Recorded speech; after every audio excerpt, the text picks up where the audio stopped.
In physio, you need to understand a lot about a vast array of different conditions. You need to understand the physiology of the problem, all the contributing factors to the pain experience, how to treat it, and how to prevent it from coming back. So you need to have a lot of technical information or scientific information around the different conditions that will walk in through the door. One of the obstacles you face is explaining this type of information to patients with these different conditions. Most patients don't have a health background or medical training, and so they probably won't have a clear understanding of what their problem is and what are the things that they need to get better. And that's really why they're sitting in the room, with us. Plus, if they've gone and done their own research, then they might have a inaccurate view of what their problem is, and maybe not the best understanding of what are the things that they need to do to get them better. This might be outdated information or might just be totally incorrect. It's also hard because a lot of these problems that walk in the door that have contributing factors for pain that are maybe not well understood by the public generally. We understand that if we roll our ankle, we're probably going to get a sore ankle. But it's not well understood, the role of the psychosocial realm or the cognitive realm in how we experience pain states. So how do we go about explaining these complicated problems that have contributing factors to pain that are not generally well understood? The conditions themselves have very intricate and scientific information behind them, but in a way that's simple enough for the patient to understand, that also conveys truthful information about what they'll need to do to get better, and also leaves them feeling that they know very clearly what are the things that's driving this problem and what are the things that they need to do to get out. Hey guys, I'm Leon the Physio. Let's take a closer look.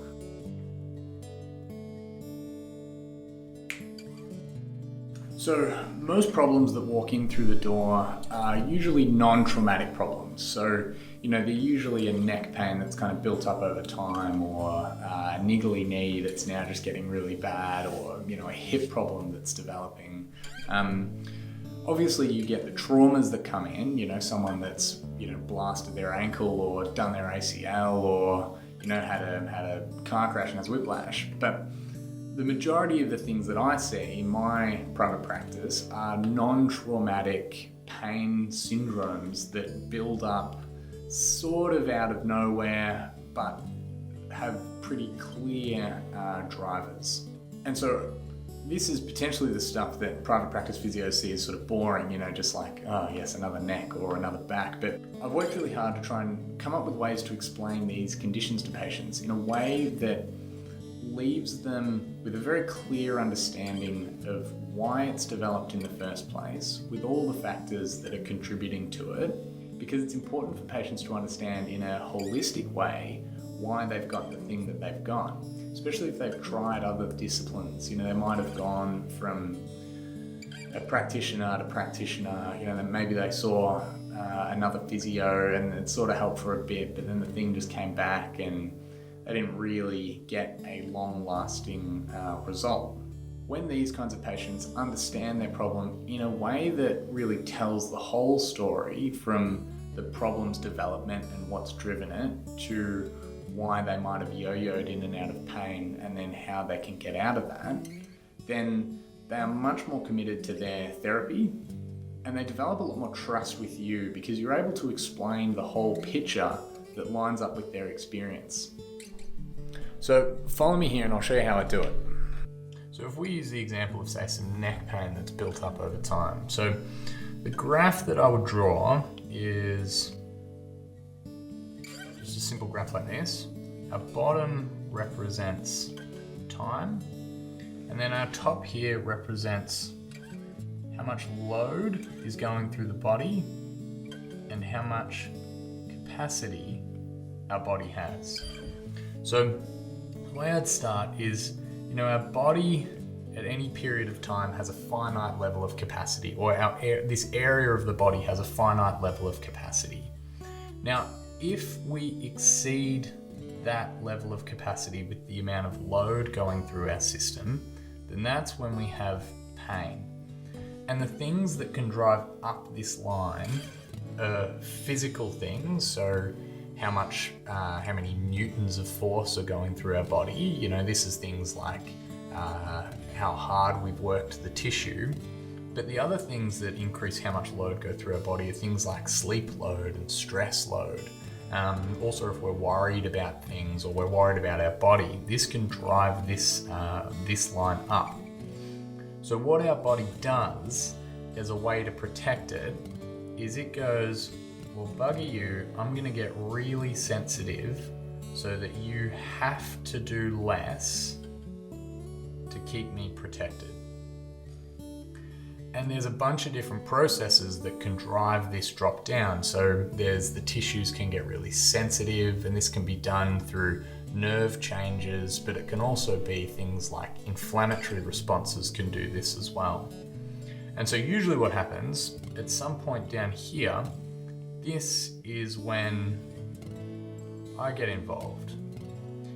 And so what we do in physio is initially through the techniques that we use at the start, so it might be the manual therapy, taping, needling, whatever, and the initial exercises that are geared around pain relief. We normalize that line back to a point where you're still doing less, but you're not in pain. Now, the thing that you need to get out of this is a bigger buffer zone to pain. So you need to improve your tissue's tolerance to a level where you can have big fluctuations in this loading, but you're not going to get sore. And so the way you get from here to here is by getting strong. And then the timeline from here to here is about 6 to 12 weeks.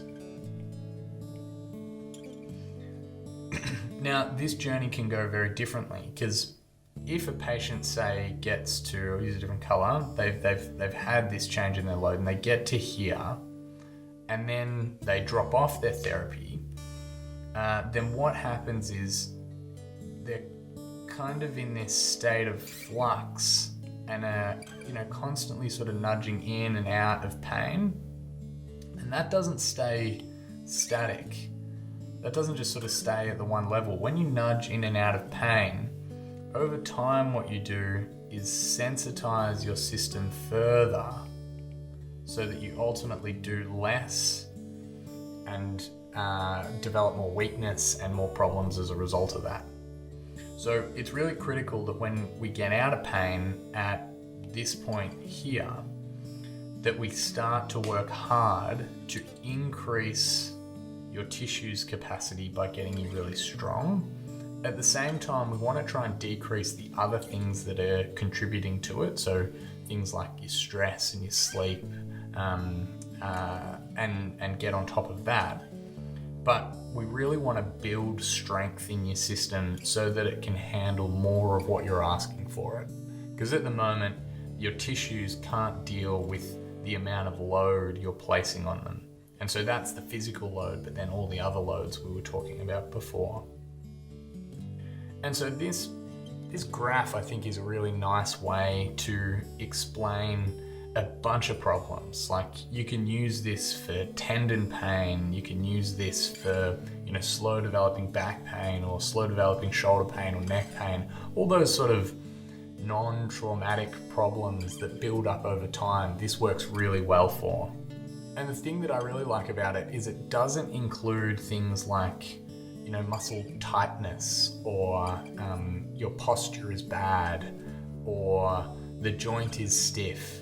It's all big picture stuff first. And this is in keeping with the evidence, because, a lot of that stuff is a little bit contentious at the moment. And you don't want to give patients the wrong impression of the whole journey of their problem, that if they just stretch the muscle out in the right way or get the right kind of manipulation, that'll solve it.